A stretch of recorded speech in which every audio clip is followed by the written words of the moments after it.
Alright, so we already covered 10 of the worst Genesis games that I've personally played, but we excluded movie licensed games, and that is what today's video is all about. Yeah, we're going for the low-hanging fruit. I managed to find 10 of the worst licensed movie games on the Sega Genesis, and I want to share that list with you today, tell you what to steer clear from. Here we go.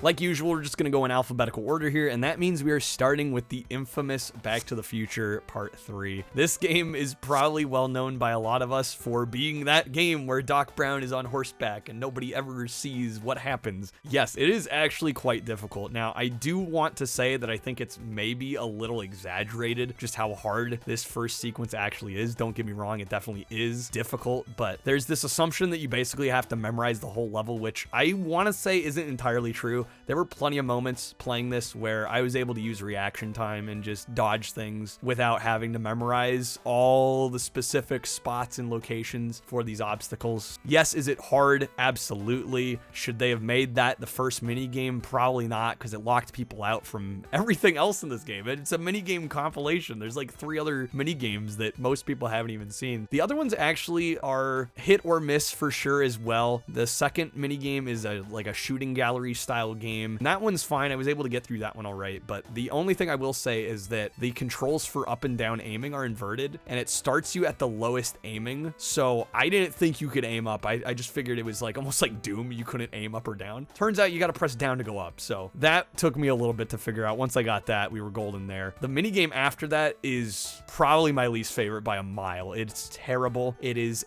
basically like a shootout, but you're throwing plates at the other cowboys. It has some of the worst aiming because it's kind of got this like 3/4 kind of isometric perspective. It just is impossible to hit anything. I had to skip that level because I just could not for the life of me figure it out. And then the last mini game tries to kind of tie things in with the film. It's the climactic finale trying to get the train up to speed. And essentially you're just making your way from the caboose all the way to the locomotive, grabbing logs along the way. And that one was, once again, it was doable. It was fine, but definitely annoying and obnoxious. So I think while this game is bad, I think it's less impossible than people make it out to be, but it's certainly definitely an example of how not to do a licensed game during this era. Next up, we've got Batman Forever. I want to first apologize to anybody that has had the misfortune of having to experience this game. This truly might be one of the worst Genesis games, period. It is horrendous in so many different aspects. Visually, it's a mess. They tried to go for this digitized art style. The color palette is extremely limited. It's a mess of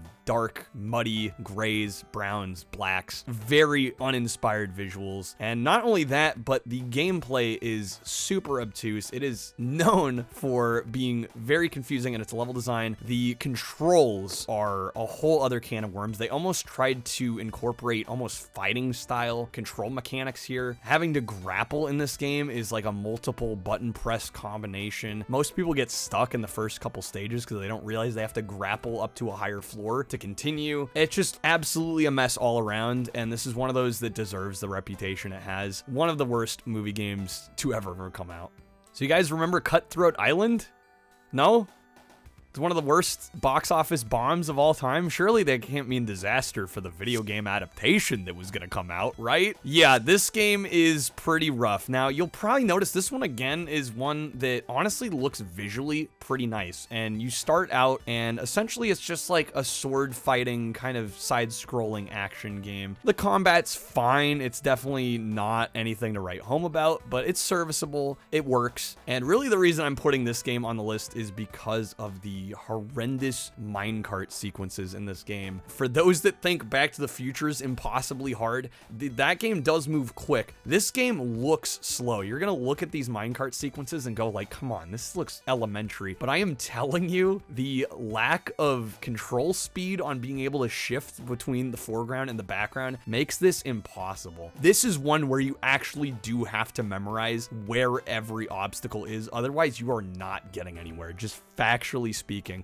I even got so desperate as to try and pause buffer this game so that I could see the upcoming obstacles and pause and hopefully have some extra time, right, to be able to move. I learned through pause buffering that the moment an object appears on screen and you try to maneuver one way or the other, it's already too late. I am not kidding. It is already too late. You are going to get hit. You are forced to memorize where these things are. This is clearly rental bait. Honestly, I don't know why this was so widespread and allowed in the industry at this time, because it's such a blatant example of them just trying to get extra rental money out of people, and it's honestly disgusting. Next up, unfortunately, we have Home Alone 2 Lost in New York, and this one stung because I am actually quite a fan of the first Home Alone on Sega Genesis. I think it is an example of one of the most underrated movie license games of not only that era, but honestly any era. I think it's such a good distillation of what the movie was about and really adapts it into a gameplay formula that works really well. When I got to this game, I was so disappointed. You'll notice you start as Kevin in the airport right after he loses his family. For some reason, I don't know why, I guess just game logic, everybody in this airport is out to kill Kevin. Just the random passersby, businessmen. I guess we get our revenge by killing this poor balloon salesman, and we get to ride the balloons. It just, none of it makes sense. Not only that, it's just visually ugly. I know the Genesis color palette was limited, but come on, guys. To make matters worse, this is actually worse than the Super Nintendo version that mostly plays the same. For some reason in the Genesis version, after the initial airport sequence, they add a section where you're like in the baggage area, and there's all these conveyor belts. Once again, one of my biggest pet peeves in 2D platformers at all is when level design is just extremely obtuse. Everything looks the same. There is no sense of guidance, and I spent way too much time in this baggage area to get absolutely nowhere. Home Alone 2, extremely disappointing, and I would highly recommend instead playing the first game. This next one stung a bit, and that is Indiana Jones and the Last Crusade. Now, if we're talking about the movies that these games are all based on this list, I would have to say this is probably one of my favorites on here, and it's unfortunate especially because this got such a bad video game, and it will probably look familiar to a lot of you. This game came out on many different platforms, and it honestly plays more like an 8-bit game than a 16-bit game, which is understandable when you look at the platform history. There are a lot of 8-bit machines on there, so this really just feels like an 8-bit game kind of dressing up as a 16-bit game, and all of the pitfalls that come with that. The first thing I noticed just trying out the controls when I first jumped into this game, the game starts you in a cavern that's not got much clearance, and when you jump in this game, you can actually bonk if the ceiling's above you. You can bonk your head and take damage. What other game does that where you actually take damage for jumping into a ceiling? I can't think of any platformer off the top of my head. I thought that was just insane. Obviously, you do have some whip moves. You can use the whip to get over different chasms and other pitfalls. You do use that to attack as well. Very basic. It's not very engaging. It's basically just whip slash, enemies dead. The spikes in the cavern level are also an excruciatingly painful experience because it's an instant death. Some of these are really hard to get past because they're retracting and detracting from the cave surfaces. If you touch them at all, it's just instant death. You gotta restart. Absurdly stupid. And then also the bosses in this game are an absolute mess. The first one is literally just like stand there. There's these spikes coming down. They're falling. Rocks are falling. And you just sit there, you whip, you wait, you whip again, you wait, you whip. It is the most brain dead boss fight I've played in a very long time, and that's saying something. And worst thing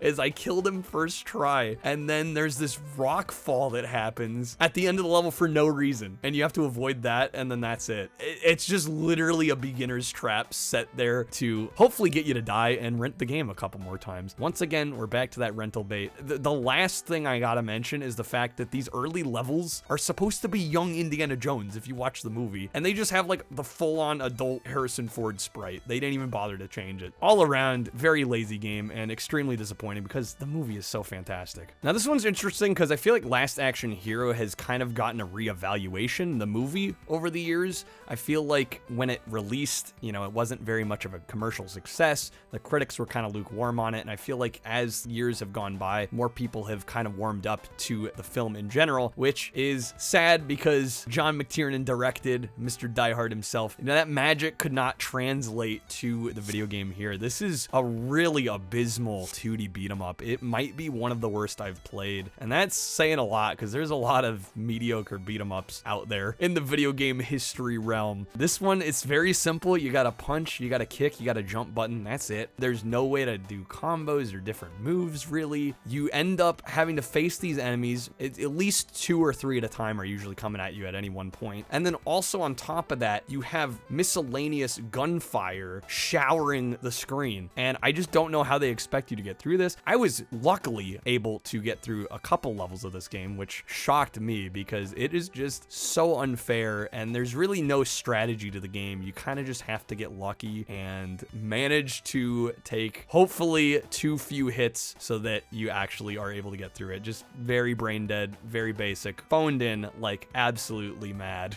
And I didn't mention it during Last Action Hero, but this is actually taking us into a, believe it or not, quadrilogy of games by the same studio. This is a British dev called Bits Studio. They did Last Action Hero as well as the next 3 games I'm gonna cover. They apparently were just like the go-to place for bad movie license games, apparently. So this next one is Mary Shelley's Frankenstein, based off the 1994 movie of the same name, featuring Kenneth Branagh. The game here is probably one of the most frustrating games I have ever played in my life. It drops you right in on this like old town English kind of gothic environment, and essentially your goal is to kill the townspeople along the way that try to stop you, people with muskets, people with torches, pitchforks, all that kind of thing. The first thing you'll probably notice is the visuals are just so ugly and so uninspired. Once again, lots of browns, grays, blacks,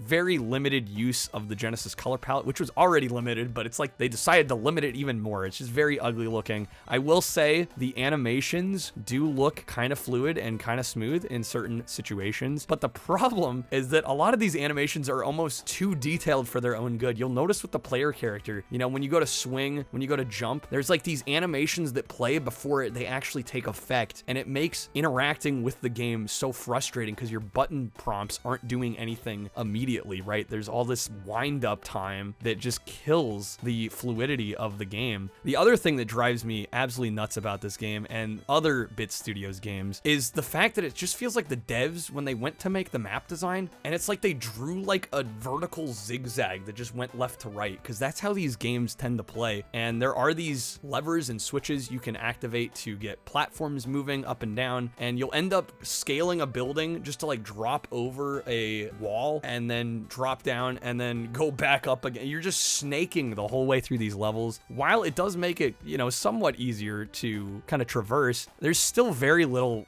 good direction, right? Good level design should direct the player. Like I said, probably one of the most frustrating games on the system and one of the most frustrating games I've personally ever played. And Bit Studios game number 3 is No Escape. Once again, a 1994 movie with Ray Liotta. I've actually never seen the film. I don't think it was much of a box office or critical success, but of course, they gotta make a game off of it, gotta make that quick buck. This one is initially not as bad. I was kind of enjoying it to start. You start in this jungle environment and all these enemies are getting thrown at you. And admittedly, once again, combat, Bit Studios did not know how to do combat apparently. I kind of just avoided doing the combat. I was just like running and platforming and kind of having a good time. And then you hit a boss that is probably one of the easiest bosses. Once again, I've noticed like a pattern here with bosses in these bad games. I just like leg sweeped constantly and won. Like there was literally no strategy to it, but really where the game starts to get rough is after that first boss. It drops you in like in an overworld map and you get this option of a number of different locations and you can choose where to go next. And what the game doesn't tell you is really you can't do anything with most of them. There's this hotel area that you jump into and you get not very far at all before realizing there's no way to progress. There's a section in the jungle with like these electric traps that will kill you on impact. And then you finally find this kind of treetop jungle platforming level, and it shares the same issue that Frankenstein does. Tons of switches that move platforms. Apparently this studio was just obsessed with switches and moving platforms, and you're doing a lot of zigzagging once again, but it's even more obtuse because you're not only zigzagging zigzagging up and down, but you're also zigzagging left and right, and it's just an absolute mess. They tease you with the exit of the level way before you can even get to it, and it feels like the devs just spitting in your face. And finishing off the Bit Studios saga with probably the biggest gut punch of them all, not because the game itself is the worst thing they've made, but because the movie it's based off is so freaking fantastic, and that is Terminator 2 Judgment Day. Now, like I said, I don't think it's the worst game in their catalog. In fact, I think it's one of the better ones, but because the movie is so good, right, it had every right to make a great game. This game just falls so incredibly flat. To its credit, I do think there are some decent ideas here. It follows the film pretty closely, the locations that the levels are taking place in, and the things that you have to do, right? Like the first level, for example, you have to find John Connor's phone number. It makes sense, it ties in with the plot pretty nicely, but the issue is the fact that these levels require you to find what they call these future objects, and they're basically like these Terminator heads in these metal containers. And the issue with that is, like, these aren't optional collectibles, they're required for you to actually move on to the next level. So even if you complete that main objective, let's say you find John Connor's phone number, let's say you get his ID from his house, you can't move on until you find these little Terminator skulls hidden in like the dark crevices of these levels. I will say, visually, the game doesn't look too bad, but once you're dealing with forced 100%, can't go for that. In the wise words of Hall & Oates. Also, the vehicle levels in this are atrocious. Kind of takes this isometric 3/4 top-down view. If you've played any of the driving levels in this game, you know it's pretty rough. So could have made it for such a banger of a game, T2. At least we got the arcade game. If you want some T2 action on the Genesis, I would recommend that game instead. And to round off our movie-based list for today, we have the video game adaptation of Toys, the 1992 film directed by Barry Levinson. If you guys aren't familiar, he directed Good Morning Vietnam, also with Robin Williams, who is in this movie, the star of this film. This movie was a pretty big financial flop. Critically, it was panned. I've seen the movie, and honestly, I thought it was fine for a watch. It's very interesting to see somebody at the peak of their fame, like Robin Williams was in the early 90s, make a flop like this. So for that reason alone, it's kind of interesting. But the game, I would say, is far worse than the movie, because at least the movie's got some interesting concepts. This game is essentially a, once again, kind of 3/4 semi-top down isometric game. You are traversing through the factory, and you have this suite of different toys you get. You start with like a peanut gun that's shaped like an elephant head. For some reason, you can grab water balloons, there's spinning tops and things. Part of the film is that his older brother is this military vet, and he's a general, and he's the one trying to take over the toy factory. And so it's like you're here with like these spinning tops and water balloons, and you're trying to attack these tanks and these heavily armored vehicles and equipment and turrets and Gatling guns.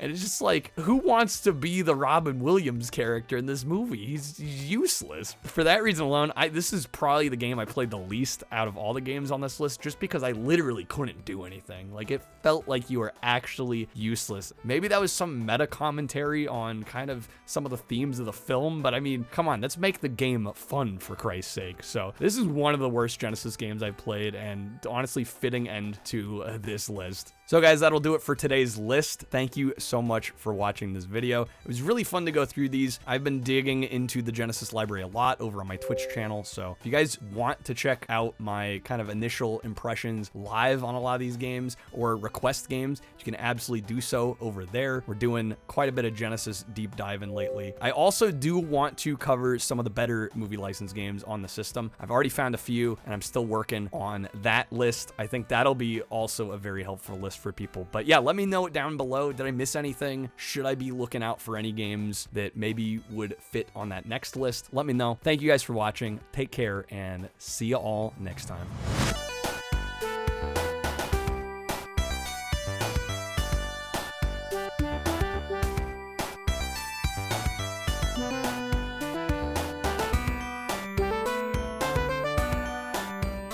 Come on, let's make the game fun, for Christ's sake. And essentially, you're just making your way from the caboose all the way to the locomotive.